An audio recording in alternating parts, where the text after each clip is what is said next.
o gol, qual personagem vai ser esse cara que sempre vai estar figurando essa posição versátil, em que, sem mexer nas peças, ele consegue mudar o plano, né? Tem uma característica de estilo de jogo que é muito Fernando Diniz. A proximidade dos jogadores em um lado de campo, eles tocam a bola e tentam inverter a jogada para pegar o time adversário de surpresa.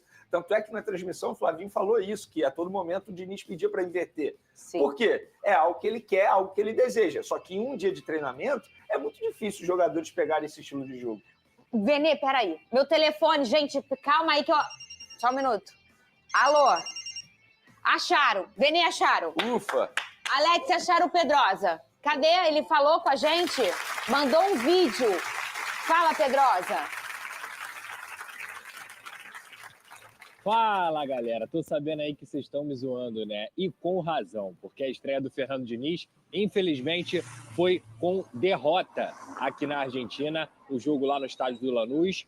Primeiro tempo em que o Vasco até conseguiu mostrar um pouquinho de evolução em relação aos 2 últimos jogos. Claro, vexames contra Porto Cabedelo e também o Vitória. Entendo que você conseguiu ver um pouco de cara, uma postura melhor com e sem a bola, uma equipe que conseguia avançar linhas também e trocar passes, coisa que esse time pouco conseguia fazer nas últimas partidas. Mas só durou 45 minutos. Acredito que a etapa inicial tenha dado um pouquinho do gosto do Fernando Diniz, que com apenas um treinamento parece que tinha trocado o elenco inteiro, mas na verdade não. Ele apenas trouxe confiança, trouxe uma nova postura e uma nova identidade de jogo também para o Vasco nesse primeiro tempo. Só que durou pouco.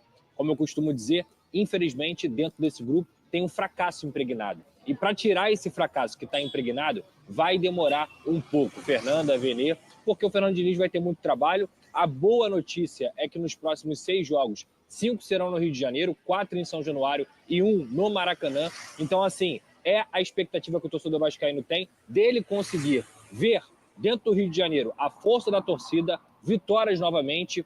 Já faz muito tempo que o torcedor não sabe o que é isso.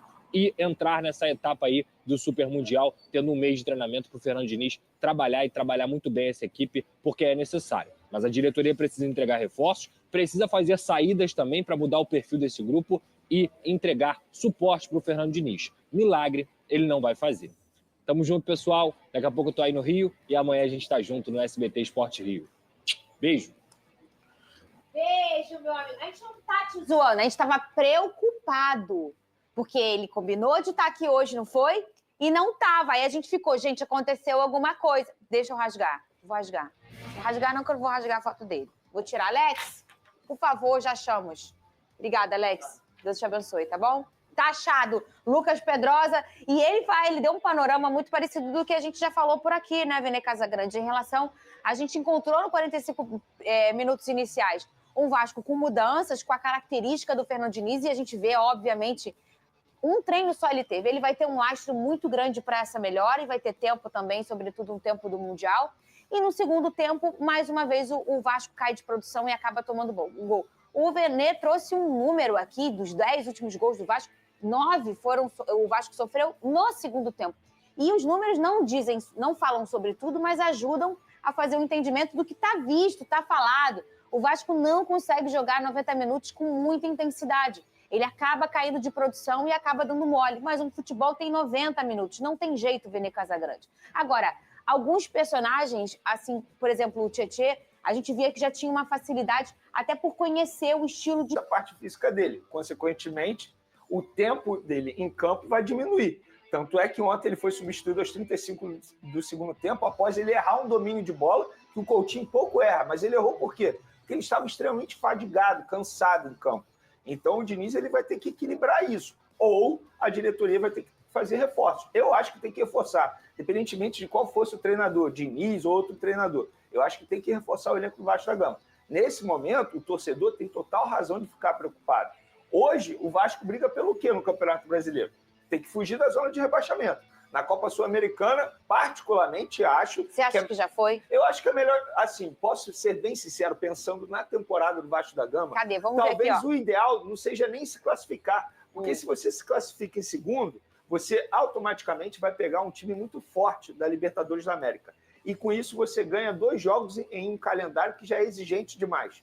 Talvez pro Vasco da Gama, futuramente falando, e até mesmo pro próprio Fernando Diniz, seja melhor nem se classificar, entendeu? Mas Quem sou eu para dizer isso? Depende do que a diretoria pensa, de planejamento. A diretoria, desde o começo, deixou muito claro que estava priorizando a Copa Sul-Americana. Será que agora vai mudar? Vai vendendo um mano de campo, levando para Brasília, perdendo o seu ponto forte, que é São Januário, e poupando 2 principais jogadores, Verratti e Felipe Coutinho. Agora a diretoria vai mudar, depende muito do que debateu com o técnico Fernando Diniz. Tá aqui a tabela, Vene Casagrande, vocês de casa, essa tabela da Sul-Americana para o Vasco da Gama.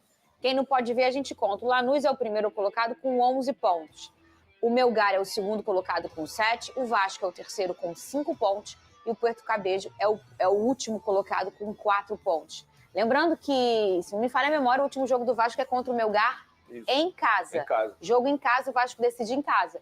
Esse foi um Melgar em que o Vasco fez um belo jogo no primeiro tempo, dominou a partida e deixou tomar um empate fora de casa, ainda com o Carille treinando o Vasco da Gama. Então, assim, não é impossível o Vasco vencer o Melgar. Não. Já enfrentou o Melgar, já teve controle de jogo em cima do Melgar e jogando em São Januário. Sim. Impossível não é, Vene? E é, de fato, um confronto direto. Sim. Mas aqui a gente já está falando que o Vasco não passa mais, matematicamente, não passa mais em primeiro, ou seja, de forma direta. Se o Vasco pensar em Sul-Americana, ele precisa ocupar a segunda posição e aí, então, ir para um play-off, que é vindo enfrentar um time que vem da Libertadores, como o Vene falou, e em 2 jogos decidir se continua na competição. E pode ser um time assim, extremamente... Exemplo, pode ser o Bahia, pode ser o próprio Internacional, pode ser o Flamengo, uma loucura, pode ser o Botafogo. Não é nenhuma loucura você pensar isso. Pode ser um clube argentino que está dando muito trabalho aos clubes brasileiros. Fernandinha Maia, eu estava vendo ontem, antes dessa rodada começar da Copa Sul-Americana, nenhum brasileiro liderando seu respectivo clube. Isso, para mim, é um absurdo. Isso demonstra como os clubes brasileiros estão tratando a Sul-Americana e como eles estão indo mal.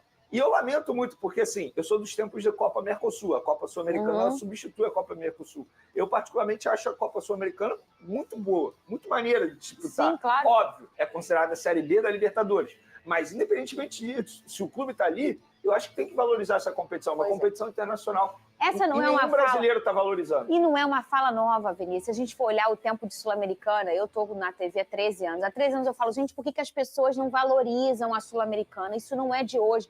Paga em dólar, é uma competição internacional. Dá vaga na Libertadores. Dá vaga na Libertadores, gente. Por que não botar todo o teu holofote se você sabe que você, às vezes, não vai conseguir um brasileiro? Bota uma vaga na Recopa, se você sendo campeão, você entra na disputa mais uma taça. Por que as pessoas... O Atlético Paranaense, durante muito tempo, valorizou até conseguir ser um top na Libertadores. Eu acho que a Chape também, em algum momento, começou a valorizar a Sul-Americana. Foi um time que eu achava que fosse priorizar muito a Copa Sul-Americana e não priorizou. E, para mim, errou. Porque eu acho que o Fluminense tem elenco, sim, para brigar pela Copa Sul-Americana, chegar à final. Claro, ainda não está eliminado, ainda pode pensar na Copa Sul-Americana. Mas, até o momento, não priorizou. Foi o que eu lamentei. Vene, olha a minha labareda. E aí, você acompanhando nesse momento todas as palavras do Vene, da Fernanda Maia e do Lucas Pedrosa, bem chateado com a situação que o Vasco da Gama vem passando. O Vasco, se não me falha a memória, já são 9 jogos sem vencer, se eu não estiver errado. Se vocês tiverem um comentário aí até agora do vídeo, até comenta se eu estou errado ou não, mas se não me engano são 9 jogos sem vencer, uma situação muito complicada. O Vasco se complica em todas as situações. O Vasco, a única situação que o Vasco não está complicado é na Copa do Brasil, porque empatou de 1-1 com o Operário e agora vai ter o jogo em São Januário. De resto, a situação não é nem um pouco legal. Na Sul-Americana, se não vencer o Melgar, o Vasco vai ser eliminado, né? Não vai ficar nem no play-off da Sul-Americana. O Vasco no Brasileiro está na zona de rebaixamento e o próximo confronto é Vasco e Fortaleza, também em São Januário. Uma sequência muito boa no Rio de Janeiro e que o Vasco tem, virar a chave. Isso aqui é virar a chave. Tem que virar a chave, que se não virar a chave, a parada fica bastante complicada. E qualquer análise que for feita, não tem como culpar o Diniz, até porque o Diniz fez o que pôde em pouco tempo que ele teve, né? Essa que é a pura verdade. Ele teve apenas uma atividade, um dia, e logo depois já viajou e foi para a Argentina enfrentar o Lanús. Então, para mim, é uma situação que o Diniz tem zero culpa. Ele tentou implementar ali um ânimo nos jogadores, só que, cara, tudo dá errado para o Vasco da Gama. O Vasco, enquanto não tiver a janela e tiver os reforços, vai passar por um pedaço nas demais competições. Peço a você que deixe o like, é muito importante para o nosso canal. Acione o sininho de notificação para não perder nenhum conteúdo. Nossa meta é alcançar o mais rápido possível 60 mil. E eu conto muito com a sua ajuda e também com a sua moral. Vou ficando por aqui, velho. Tamo junto. E é nóis! Fui!